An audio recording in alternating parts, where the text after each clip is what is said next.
So this is a massive old sugar maple we have here. She was actually lightning struck on this far side. She's old, but I think she's ending her time a bit, although she still is alive. Then one afternoon we heard a large crash this summer, and this whole branch just fell off in a windstorm, and you can see it here come down. It's funny too, because I was thinking of this little spot of like maybe putting a yurt, but that would be a later project. But anyways, we're just letting this wood dry here, and then we'll cut it up for firewood. But this is one of the oldest and largest trees on the property, and she's just fantastic. And survived a lightning strike, which is pretty amazing. Hey everyone. So we put up some bird feeders over here, and the reason we're doing this is to try to attract more bird presence to the yard and to our orchards. Birds are amazing creatures to help protect our plants. A chickadee can eat between 400 to 500 caterpillars a day, one chickadee family. So one of the things that we're doing, if you look up there, Maya, we got a bunch of birdhouses we've been putting up, and we'll show you more of that in a second. But come up here, I want to show you another project we're working on. So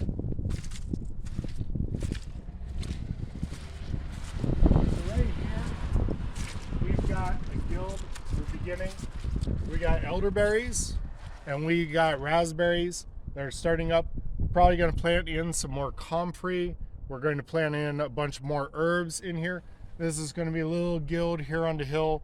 Eventually we'll probably terrace this hill, terrace it down here, so that we can go and we can grow in more crops. This is kind of a shady area because of this pine, this spruce, but that's good. So we mostly want to leave these large spruce trees here. They provide habitat for the smaller birds, provide hiding places. These are very useful to us here on the permaculture farm here at Snake Hill. We've got a nice lilac here, and we've got a bunch of buds that are starting to come up. Even though we got some snow coming in today, that's fine. It won't bother these trees. And then one of our big projects we got going on here, look at this. We went and we planted in a bunch of roses. And this is going to create a big rose hedge here on the east side of this mini orchard. And we're also putting in a bunch of comfrey. I'm going to use a bunch of the comfrey to go and lay down around these roses to feed them. And not only that, the comfrey is going to attract snakes, spiders. We're going to have a bunch of different insects. It's going to create a habitat, and then it's going to feed. It's going to bring minerals from the earth, and it's going to feed these roses, and it's going to be a regenerative system. We always want to figure out ways to do regenerative systems. And it's going to be pretty too. So this here is our southern orchard, which is kind of weird because it's on the top of the hill. It kind of messes with my brain because our northern orchard is down the hill. But anyways, that's cool. Go through the gate here. We're just beginning this orchard. We just started building this last year, late last year. And now what we're going to do is eventually we're going to recover this space. I've got some soil bags here. I'm bringing them in, and we're going to use those temporary. Eventually we're going to build permanent beds up here. But one of the cool things that we're doing here is we've got all these different birdhouses. So on every fence post, if you look at them, we've got different types of birdhouses. And we've got birdhouses for bluebirds. We've got birdhouses for wrens. We have birdhouses for chickadees. We want to increase the natural life here. The more we can increase the natural life of the area, the more they can work at eating the insects. Bluebirds eat all kinds of insects. They eat a lot of hard-shelled insects, crickets, grasshoppers, those types of things. The chickadees, they love caterpillars. So they're going to eat a bunch of the different caterpillars. Eventually we're going to put a bunch of kale in here and other brassicas. And those attract caterpillars, as anyone who gardens knows.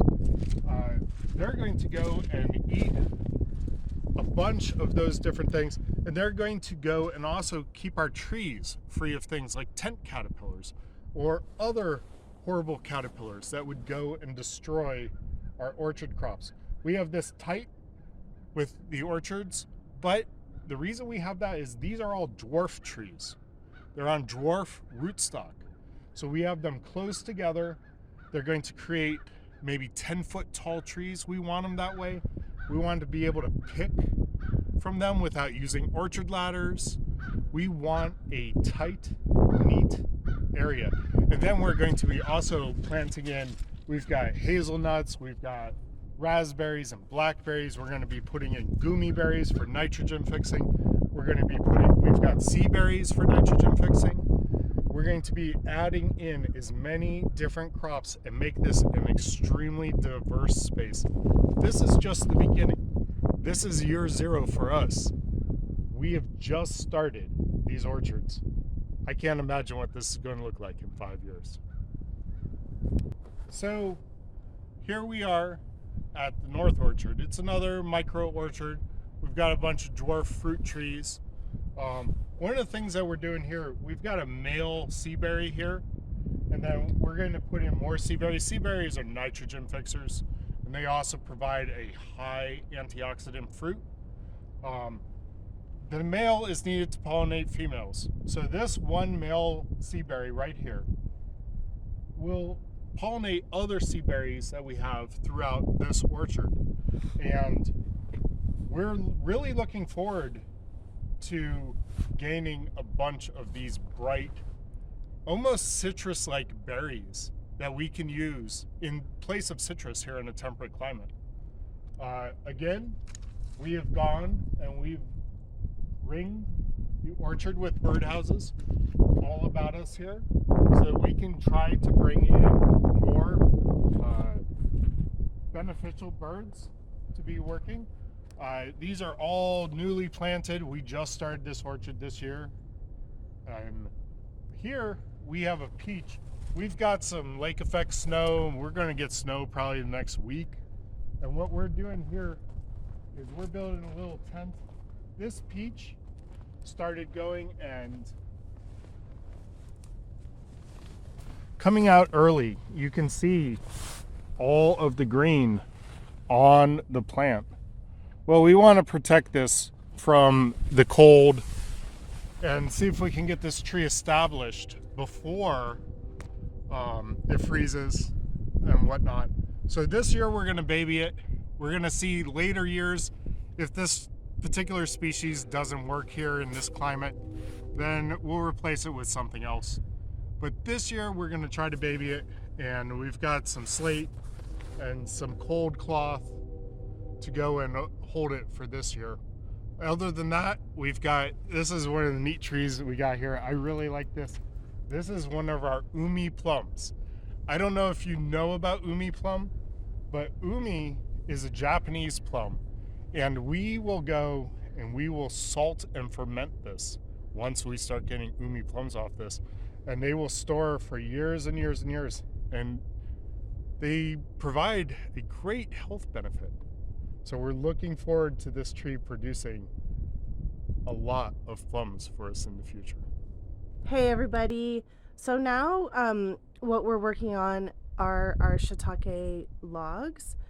And what they are sugar maple logs that we cut up from a big branch that fell off of our tree, one of our trees, in a big windstorm. So we're going to be inoculating them in a certain way, and I'm going to show you how we're doing that.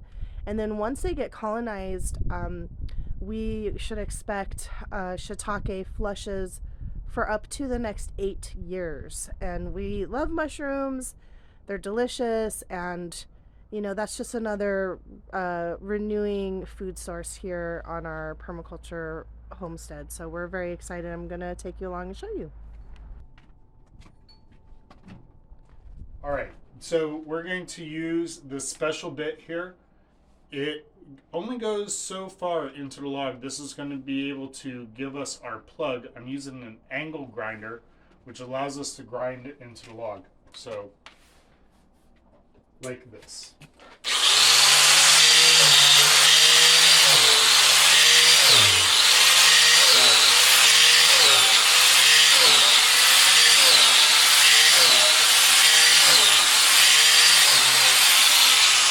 So we do this series of holes, and we're going to rotate the log. We're going to do our next series of holes. Hold that there. Thank you.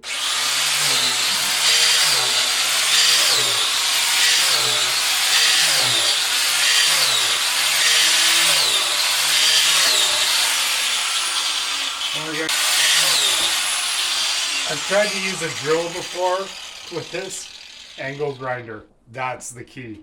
Don't use a drill. You'll take forever with that. Okay, so what we have here is some sawdust spawn. And I've got this handy dandy tool called a sawdust spawn injector. And what I'm gonna do, get some of it in there. I'm gonna put it on a hole. And I got spawn in there. So that's how you inoculate the wood. You just put it in the hole that we had drilled. You tap it down. Okay, thank you. Now that we have our spawn injected into the log, what we're going to do is we're going to go and add the wax covering. Wax covering is very important. Some people ignore this. You really shouldn't, because it helps hold the moisture for the spawn into the log. Go ahead and start adding on the wax. And we've got a little crock pot that we're using, and it just goes and heats up this wax. We're using a soy wax, which is great. It's a food quality wax. You can use different types of candle wax or beeswax or different things, but we like to use just the soy wax. It's cheap, it's less expensive, and it works just as well. And now this, you see how this is forming on the logs here? This is going to go and solidify.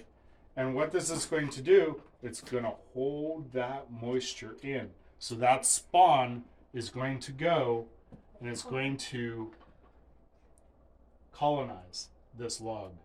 And that's what we wanted to do. And then in about a year, if we're lucky, 2 years from now, we'll get shiitakes on this log. This log will continue to produce. And that's exactly what we want.